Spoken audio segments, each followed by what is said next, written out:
seizure of these phone records, or will we be able to take the conversation into something much more broad and not go to conspiracy anything?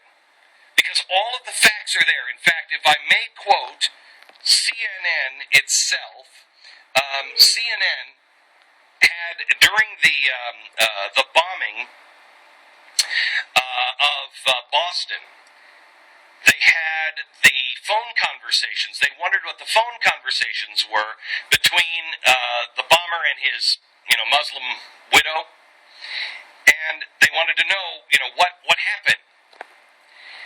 And Erin Burnett on CNN, she asked one of the guys who was former FBI, quote, Tim, is there any way, obviously there is a voicemail, and they can try to get the phone companies to give that up at this point. It's not a voicemail, it's just a conversation. There's no way we can actually find out what happened, right? Unless she tells them. Clementi from the FBI, quote, no, there is a way. We certainly have ways in the national security investigations to find out exactly what was said in that conversation. It's not necessarily that the FBI is going to want to present in court, but it may help lead the investigation and or lead questioning of her. We certainly can find out what was said in that conversation. Burnett, CNN, so they can actually get that? What people were saying? Look, that's incredible. Clementi, quote, no. Welcome to America. All of that stuff is being captured as we speak, whether we like it or not. Now, the NSA has set up a system that has vacuumed up. Now, this is a former AT&T engineer, Mark Klein.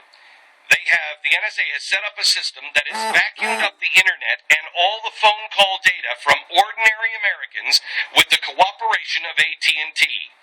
And that is contrary to the government's depiction of its surveillance program that is aimed at overseas terrorists. Much of the data sent to AT&T to the NSA was purely domestic. Every day, the collection systems at the NSA intercept and store 1.7 billion emails, phone calls, and other types of electronic communication. If you are saying anything over anything electronic, the government is storing it. Again, you just need to go to credible sources that have reported these bits and pieces. Washington Post. You go through and you look at what these credible sources, if you want to actually call them credible, I don't call the Washington Post credible, but the mainstream would call them credible. If I may, let me give you according to the Washington Post. But what you're doing, Glenn, is crazy. You're taking the various pieces and trying to put them together, which is madness.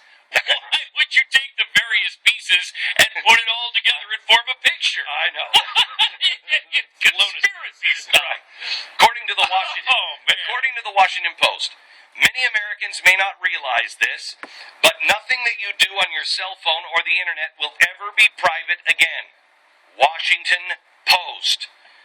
The NSA intercepts and stores an astounding amount of information every single day. Every day, collection systems at the National Security Agency intercept and store 1.7 billion emails, phone calls, and other types of communication. The NSA sorts a fraction of those into 70 separate databases.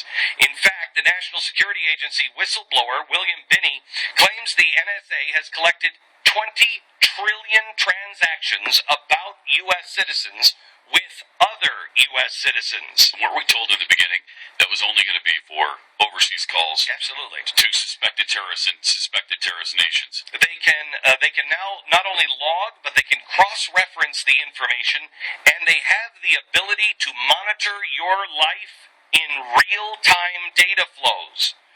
It means all digital communications, including phone calls, text messages, emails, and even live internet chat, are being actively monitored, captured, and stored, and they can be recalled at a push of a button. It is not theory, it is fact. This is what you need to know. This whole thing about the DOJ going and, are they checking our phone records? Let me tell you something.